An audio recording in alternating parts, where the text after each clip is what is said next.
Nesse momento, já gostaria também de chamar o mensageiro da noite, nosso irmão evangelista Lucas, que irá nos trazer a palavra. Vamos ficar atentos à palavra do Senhor, amém? Pai, opa, deixa Deus te usar. Paz, Senhor, meus irmãos. Paz, Senhor, meus irmãos. Vocês estão felizes? É uma honra estar de volta nessa casa. É uma honra estar aqui com vocês. Esse ano completo 4 anos ministrando nessa casa. Desde o outro endereço que nós estamos juntos. Pela graça de Deus. Tá calor demais, né, irmãos? Misericórdia. Irmãos, eu amo tanto vocês que hoje é meu aniversário de casamento. Eu vim comemorar aqui a primeira parte com vocês. Estou aqui com a minha esposa. Faz assim, amor, faz assim, ó. Daí é minha esposa, primeira dama. 5 anos juntos já, para a graça de Deus. A mulher que me acompanha na minha vida aí. Eu casei com o amor da minha vida, amém? Abra a Bíblia de vocês no livro de Mateus. O capítulo é o capítulo de número 16. Quero dizer para os irmãos que eu tenho um benefício. Como eu sou um pregador que estou pregando no sábado, hoje eu vou dar 3 horas de mensagem. Fiquei sabendo que era só 30 minutos, mas hoje é sábado, amém?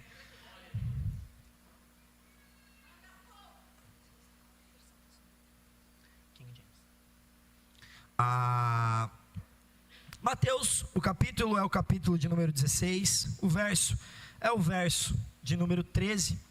Eu vou ministrar subordinado ao tema de unidade entre os irmãos. E para nós falarmos de unidade entre os irmãos, é necessário falarmos da igreja. Mateus capítulo de número 16, versículo de número 13. Quem achou diz amém. Diz assim a palavra do Senhor: vindo Jesus às regiões de Cesareia de Filipe, perguntou aos seus discípulos, dizendo: quem dizem os homens que eu, o Filho do Homem, sou? E eles disseram: alguns dizem que é João o Batista, outros Elias, e outros Jeremias, ou um dos profetas. Disse-lhe ele: mas vós, quem dizeis que eu sou? E Simão Pedro respondendo disse: tu és o Cristo, Filho do Deus vivo. E Jesus respondendo disse-lhe: abençoado és tu, Simão Barjonas, pois carne e sangue não revelaram isso a ti, mas o meu Pai que está no céu. E eu também te digo que tu és Pedro, e sobre esta rocha eu edificarei a minha igreja, e as portas do inferno não prevalecerão contra ela. Só até aqui, pode se assentar dando glória a Deus. Glorifique ao nome do Senhor Jesus. Irmãos, nós estamos diante de um texto bíblico muito conhecido por nós, porque nós sabemos que nesse texto é onde a igreja do Senhor é anunciada. Nesse texto nós sabemos que a igreja do Senhor vai ser mencionada pela primeira vez na Bíblia. Pela primeira vez Jesus diz que haverá uma igreja. Em Cesareia de Filipe é onde Jesus chega depois de uma viagem onde ele passa ali por Magadã. E chegando em Cesareia, ele está na porta da entrada da cidade. Na porta da entrada da cidade, Cesareia de Filipe era conhecida como Bânias. Bânias era uma cidade entregue a um deus pagão, entregue ao deus Pan. Deus Pan era um deus de fertilidade, que aceitava ofertas por meio de sacrifícios ou de entregas ou de ritos sexuais. O que nós temos que entender aqui é que as portas do inferno, a nomenclatura da qual Jesus usa, não era uma nomenclatura única que Jesus estava utilizando. A cidade era conhecida assim. Cesareia de Filipe era conhecida pela quantidade de prostituição, pela quantidade de ritos sexuais. Cesareia de Filipe era conhecida como uma cidade pagã, entregue a costumes sexuais, entregues a esse Deus. Na entrada da cidade havia ali um monte de cultos a esse Deus Pan. O que Cristo está fazendo aqui é anunciar a igreja. Veja bem, quando eu falo anunciar, eu não falo nascer. Nascimento de igreja é na cruz. Anúncio de igreja foi aqui em Mateus. Nascimento de igreja é em João capítulo 19, quando a lança entra na costela de Jesus, onde da costela de Jesus sai água e sai sangue. Por quê? O sangue purifica a igreja e a água limpa a igreja. Então repare, da mesma forma em que Adão tirou Eva de sua costela, Cristo tirou a igreja de sua costela. Da mesma forma que saiu algo da costela de Adão, nós saímos da costela de Cristo. A gente tem que entender que o cenário é negativo. Porque quando Cristo diz que a igreja e as portas do inferno não prevaleceriam contra ela, Cristo está dizendo que não importa a circunstância, não importa o grau do ritual feito do outro lado, nada é capaz de parar a igreja do Senhor. Nada é capaz de parar o corpo de Cristo que se movimenta na terra. Quando a igreja está unida, nada pode, nem as portas do inferno prevalecerão contra a igreja do Senhor. O entendimento que nós temos aqui é simples. Cristo vai dizer, tem de bom ânimo, porque eu venci o mundo. Ele vai dizer que no mundo nós teremos aflições. Essas aflições, está dizendo, no mundo o inferno tentará contra vocês. No mundo o inferno vai perseguir vocês. Mas diante das portas do inferno, as portas do inferno não são capazes de prevalecer, não são capazes de vencer a igreja do Senhor. Em João 15:15, Cristo vai dizer, eu já não vos chamo de servos, porque o servo não sabe o que faz o seu senhor, mas eu tenho-vos chamado de amigos, porque todas as coisas que eu ouvi de meu Pai, vos tenho feito conhecer.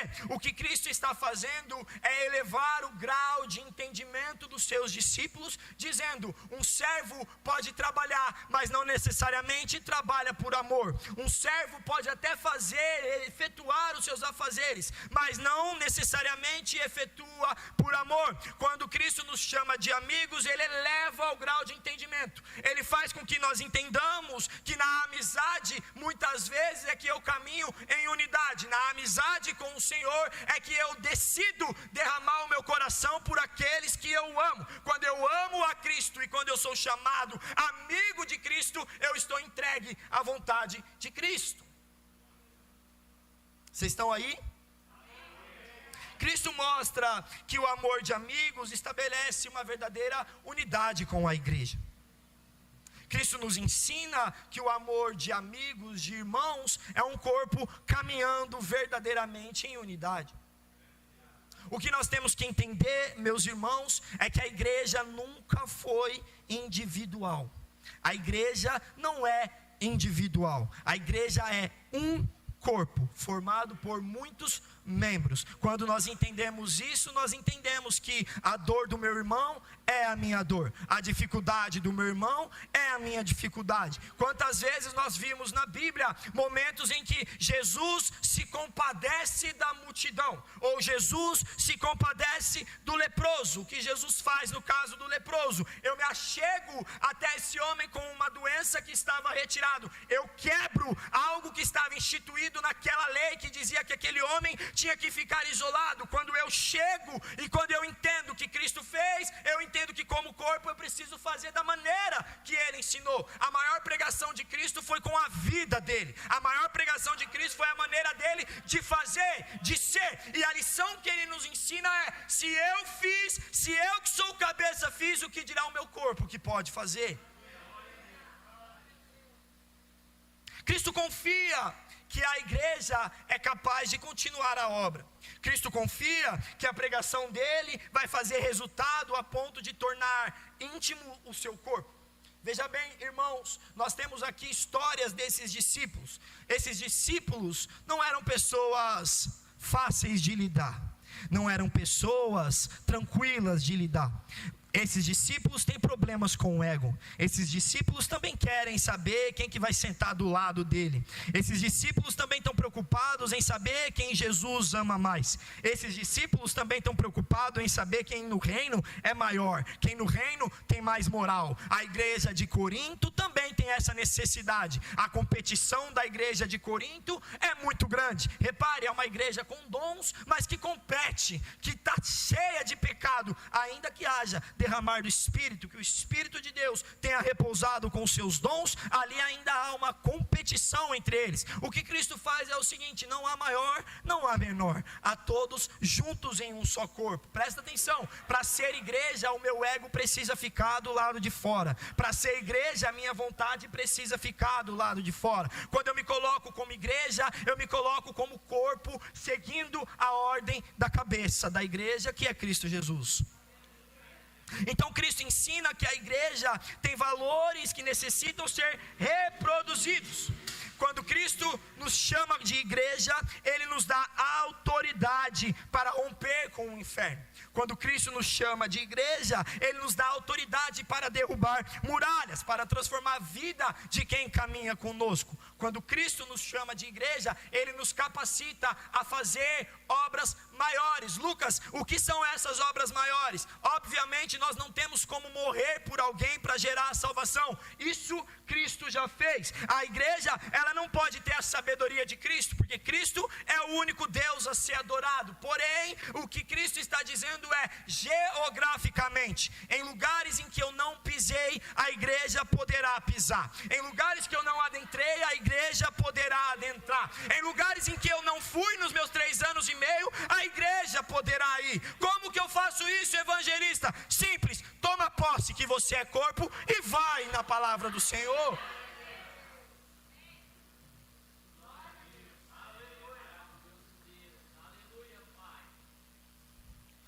Em Mateus, no capítulo de número 14, há um exemplo que eu gosto muito.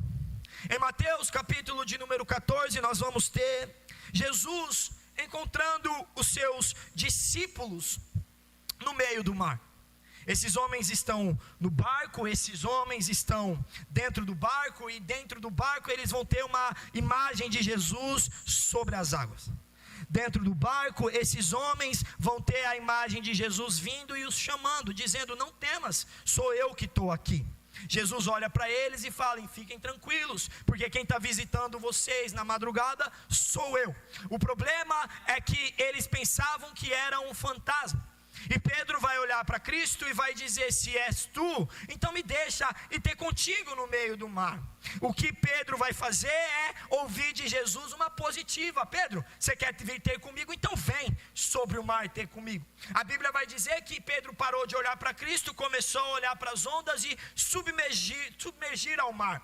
Cristo vai até Pedro, estende Pedro pela sua mão e pela mão o levanta daquele mar. O que a Bíblia nos ensina? Eclesiastes capítulo 4, verso de número 9 e 10, a Bíblia vai dizer: é melhor serem 2 do que 1, porque um tem melhor recompensa por seu trabalho, porque se caírem, um levantará o seu companheiro, mas ai do que estiver só quando cair, porquanto não haverá outro que o levante. Cristo nos ensina 2 coisas em Mateus capítulo de número 14. A primeira é que ao permitir que Pedro ande sobre as águas, Cristo está dando autorização a Pedro, dizendo: Pedro, em tese, só eu posso andar sobre as águas. Em tese, só eu posso operar esse tipo de maravilhas. Em tese, só eu posso fazer algo que aos homens não é conhecido, é impossível de ser feito. Mas como você é corpo, eu autorizo você. Você pode andar sobre as águas. O que Cristo está dizendo é que por mais difícil que seja o lugar,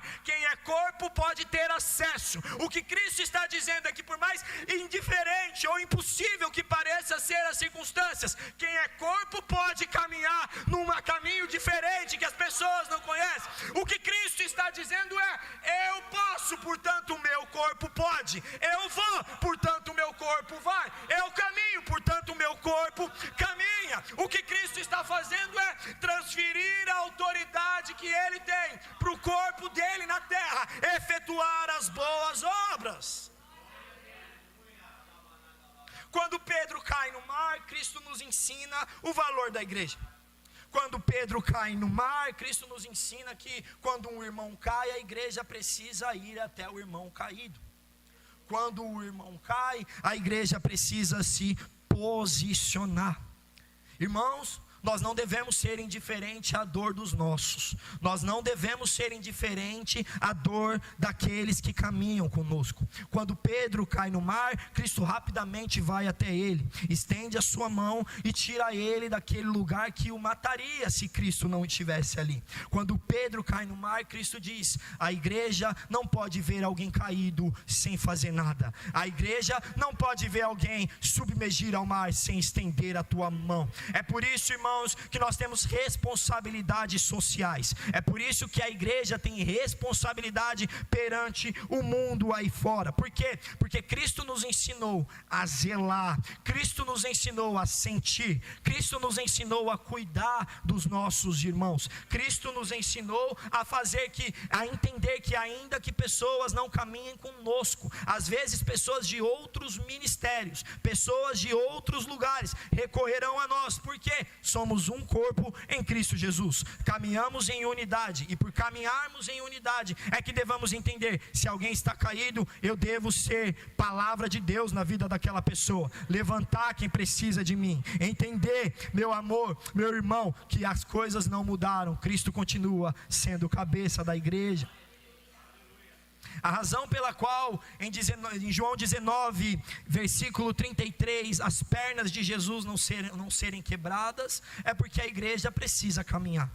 Em João 19, 33, o soldado vai fazer uma conferência no corpo de Jesus, vai ver que Jesus já está morto, e a Bíblia diz que o soldado olha as pernas e não as quebra. O soldado vê as pernas de Jesus e não quebra as pernas dele. Veja bem, era um costume normal quebrar as pernas depois de morto, mas as de Jesus não foram quebradas. Era um costume normal pela lei, depois que morrer, quebrar aquelas pernas para tirar do momento da cruz e embalsamar, levar o corpo para onde quer que ele seja levado. Mas no caso de Cristo, as pernas não são quebradas. Isso tem que dizer algo para mim e para você. Uma vez que a perna não é quebrada e eu sou corpo de Cristo, eu ainda tenho pernas para caminhar, eu ainda tenho pernas para executar grandes coisas na presença do Senhor. Uma vez que eu, como corpo, como igreja, ainda tenho as minhas pernas, eu preciso correr em direção à vontade de Deus, em direção à palavra de Deus. A gente precisa entender que uma vez em que Cristo é o cabeça, conforme Efésios capítulo 4, versículo de número 15, na cabeça, meus irmãos, estão os olhos, estão os ouvidos, está o nariz e está a boca. Os olhos do Senhor, por exemplo, eles estão atentos ao corpo. Assim como Deus resolveu falar com Agar em Gênesis 16, 13, Deus profere, e Agar profere para Deus dizendo: tu és o Deus que me vê, tu és o Deus que me vê. Um Deus que vê está atento ao que está acontecendo. Sabe o que isso significa? É por isso que naquele dia em que estava doendo lá na tua casa, Deus viu você. É por isso que naquele dia que lá no teu quarto estava difícil, Deus viu você. É por isso que no meio das aflições da tua vida, Deus viu você. E sabe o que Deus fez naquele dia? Levantou um irmão para te mandar mensagem, levantou alguém para ligar para você perguntando como é que você estava. Sabe o que Deus fez naquele dia? Ele resolveu com uma ligação, com uma mensagem, cuidar de você, porque Deus contemplou a tua oração, Deus viu o que você precisava, Deus viu qual era a tua necessidade. No dia da tua angústia, Deus é o Deus que te viu. No dia da tua angústia, Deus é o Deus que contemplou as tuas lágrimas. No dia em que tudo parecia que daria errado, Deus estava lá vendo você. E o que Ele fez? O WhatsApp chamou, o telefone tocou, alguém mandou uma mensagem dizendo: eu estou orando por você. Alguém mandou uma mensagem dizendo: ei, está doendo, mas você não está sozinho. Alguém mandou uma mensagem dizendo: irmão, a tua dor é a minha, conta comigo. Se precisar de alguma coisa, eu estou aqui.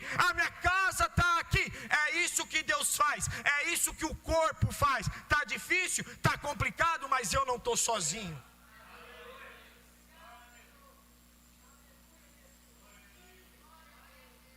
Glória a Deus.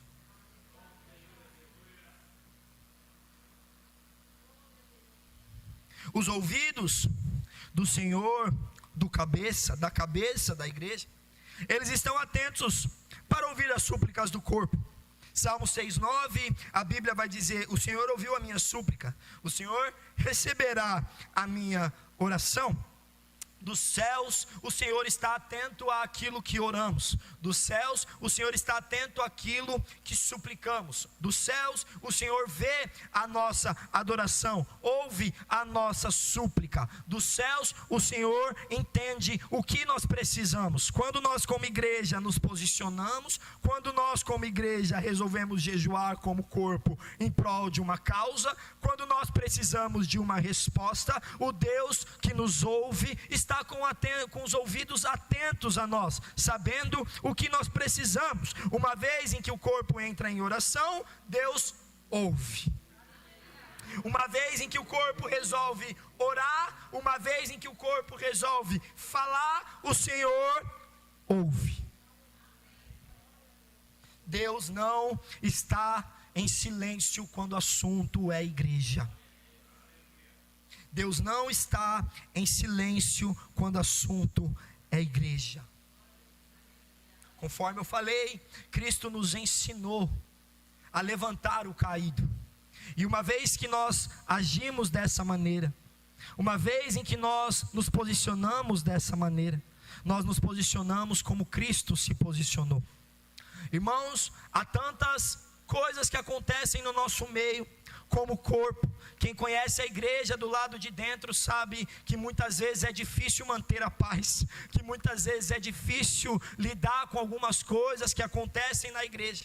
Porém, a gente tem hoje pessoas levantadas para denunciar, pessoas levantadas para falar mal, que vão com amor, com muito amor nas redes sociais, de maneira pública, levantar as suas línguas para falar da igreja, uma vez em que não levantaram as suas mãos para levantar o caído. Só que o que acontece e o que a Bíblia nos ensina? A Bíblia nos diz que uma vez que aquele meu irmão precisa de mim, eu devo me posicionar do lado dele, estar com ele. Sabe qual é o maior problema nosso? Nós levantamos as nossas línguas para criticar, mas não levantamos as nossas mãos para levantar o caído. Como igreja, nós devemos entender que um corpo verdadeiramente fortalecido não está preocupada com o julgamento, não está preocupada com o levantar, ainda que haja comportamentos a serem exortados, pessoas a ouvirem verdades. Nós, como corpo de Cristo, não devemos levar os nossos irmãos à vergonha pública. Nós devemos, como corpo de Cristo, exortar os nossos irmãos em secreto. Mas o que as pessoas fazem hoje? Alguém erra, o Instagram está pronto para apontar. Alguém falha, o Facebook está pronto para apontar. Aí você dá só um tempinho, aquele que criticou cai no pecado que um dia estava criticando. Sabe o que acontece, meus irmãos? Como igreja, nós precisamos nos posicionar de maneira verdadeira. E quando eu digo de maneira verdadeira, eu não digo para você falar o que os ouvidos querem ouvir. Eu digo para que você chame aquele irmão que precisa de conserto e auxilie ele dentro da palavra de Deus. Nós vamos andar em unidade verdadeira quando nós entendermos verdadeiramente que pessoas precisam ser levantadas, porque há um tipo de crente hoje no nosso meio que é o crente novo convertido, e o novo convertido ele assiste 3 vídeos no Instagram e ele vira teólogo, e aí ele vira teólogo a ponto dele odiar a igreja. Irmãos, não existe amar a Cristo e odiar o corpo de Cristo. Não existe dizer que ama ao Senhor e odiar a igreja. As duas coisas não se conversam, as duas coisas não se comunicam. A igreja é o corpo do Salvador na terra em movimento. Quem diz que ama Cristo tem que amar o corpo. Quem diz que valoriza Cristo tem que valorizar o corpo. Nós não estamos aqui separados desse mundo no sentido terreno, porque vivemos nele. Porém, nós somos separados e escolhidos pelo Senhor para fazer a boa obra de Deus, para fazer a vontade de Deus na terra. Então, meu irmão, toda vez que você vê algum crente odiando a igreja, tentando falar mal da igreja para você, repreende ele em nome de Jesus, porque a igreja é corpo do Senhor. No nariz, Deus está sentindo o cheiro da nossa adoração. Em Gênesis 8, 21, nós exalamos da terra uma doce adoração.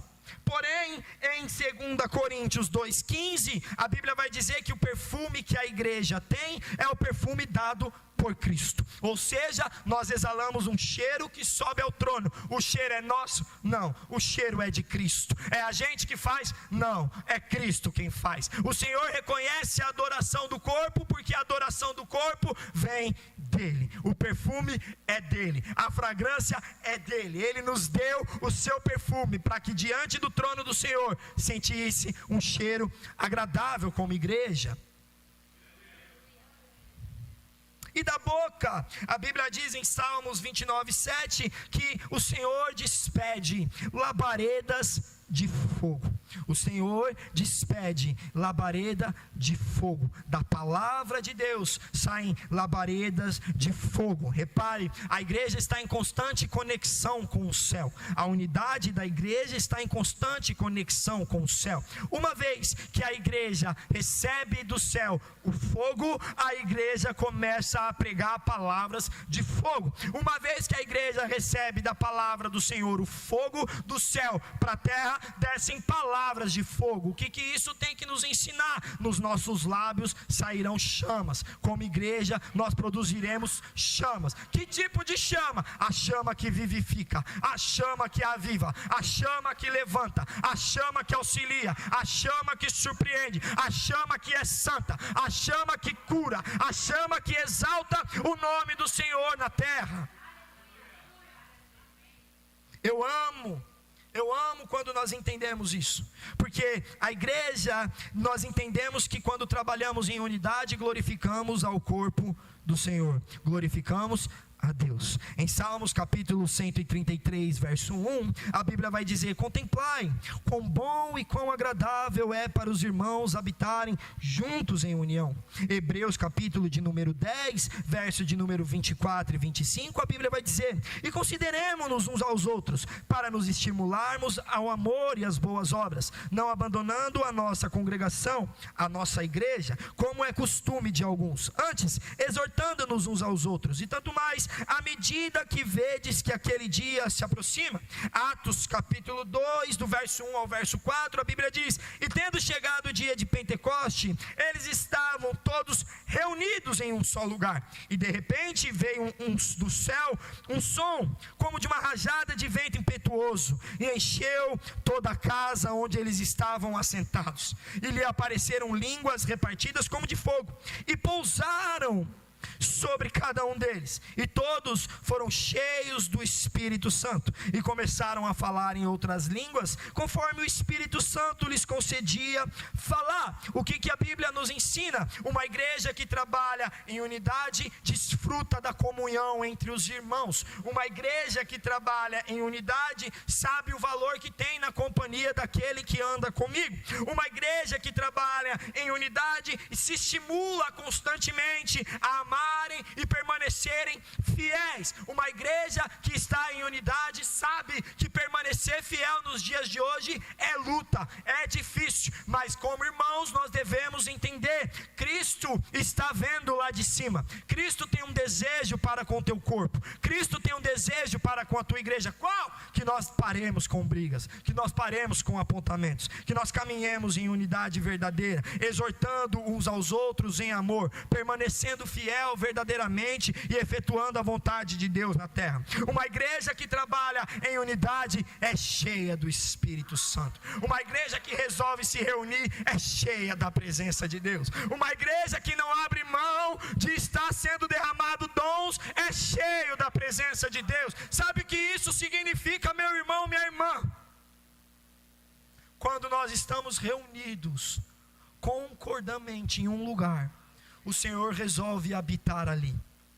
Quando a igreja se reúne em uma sala de uma casa, ou num templo físico de paredes, ou num parque, o Senhor resolve descer ali. A Bíblia diz, eu acabei de falar, que da palavra de Deus, a palavra do Senhor despede labaredas de fogo. Em Atos capítulo 2, as línguas são de fogo, repartidas como de fogo. Do céu para a terra está descendo língua de fogo. Do céu para a terra, Deus viu, tem uma igreja reunida naquele lugar, tem uma igreja reunida reunida naquela casa, tem uma igreja reunida naquela sala. O que eu vou fazer quando o meu povo se reúne? Eu derramo poder, eu derramo graça, eu derramo unção. O que eu faço quando uma igreja está reunida? Eu resolvo falar no meio deles. O que eu faço quando uma igreja está reunida? Eu resolvo curar no meio deles. O que eu faço quando uma igreja está reunida? Eu resolvo profetizar no meio deles. O que eu faço quando a igreja está reunida? Eu resolvo operar milagres, maravilhas,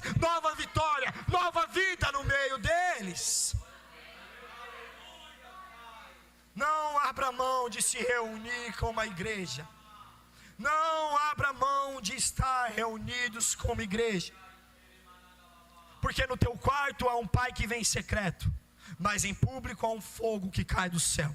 No teu quarto há um pai que está vendo as tuas dores mais íntimas e mais profundas, mas reunidos em um só lugar, o Espírito Santo resolve falar, a presença de Deus resolve ser sentida, o ambiente resolve ser transformado. Quantas vezes nós chegamos aqui cheio de problemas lá fora, e o louvor começou a tocar, e eu comecei a chorar, e a gente começou a sentir a presença de Deus. Sabe o que é isso? A igreja reunida, com a igreja reunida lá de cima, Cristo Deus resolve mandar a resposta. E quando Deus resolve mandar a resposta é de fogo, a resposta é de unção, a resposta é de graça, a resposta é de presença. Quando Deus vê a igreja reunida, Ele fala: eles não estão sozinhos, a dor de um é a dor do outro. Eu vou encher a casa com a minha glória. A Bíblia diz que em Êxodo, quando Deus descia no lugar, os homens e as mulheres daquele lugar não conseguiam levantar, porque o templo era tomada pela fumaça de glória. Sabe o que significa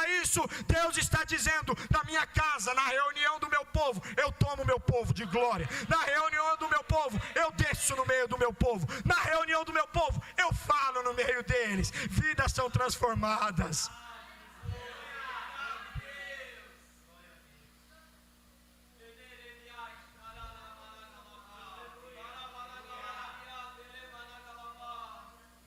Eu sei que alguma vez você se sentiu sozinho mesmo estando na igreja. Eu sei que alguma vez parecia que os teus problemas não poderiam ser resolvidos mesmo estando na igreja. Eu sei que parecia que não tinha saída mesmo estando na igreja.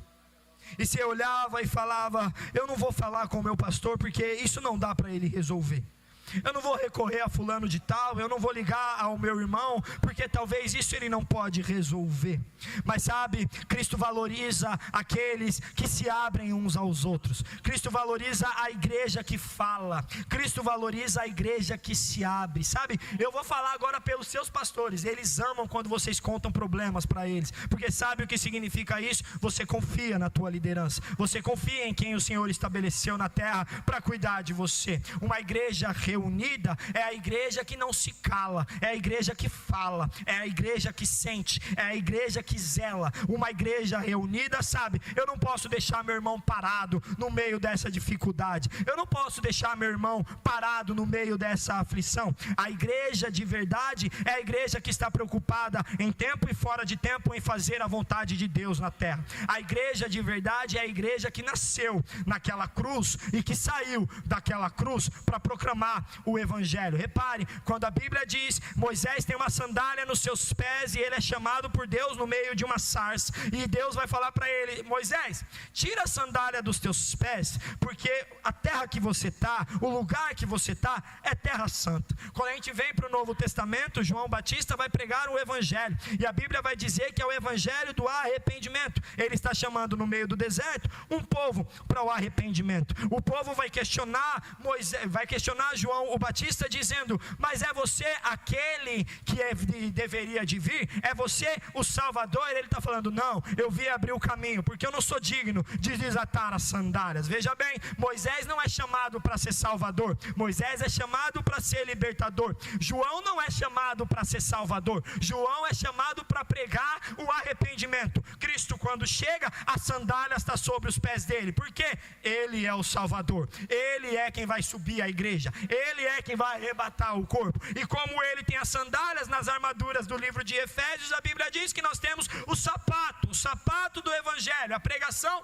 de paz. O que isso significa? Deus deu uma sandália para a gente. A de Salvador, não. A da pregação da paz. A de Salvador, não. Mas a de manter a comunhão. A de Salvador, não. Mas de manter a chama acesa. Eu e você, como igreja, temos uma responsabilidade na terra: não deixar a chama apagar, não deixar a fumaça parar, não deixar o barulho cessar. É por isso que toda vez que eu vejo o crente quieto, eu tento chamar ele para se levantar, porque a igreja é fogo do Senhor na terra e não pode deixar a fumaça parar de pegar. Se coloca de pé em nome de Jesus.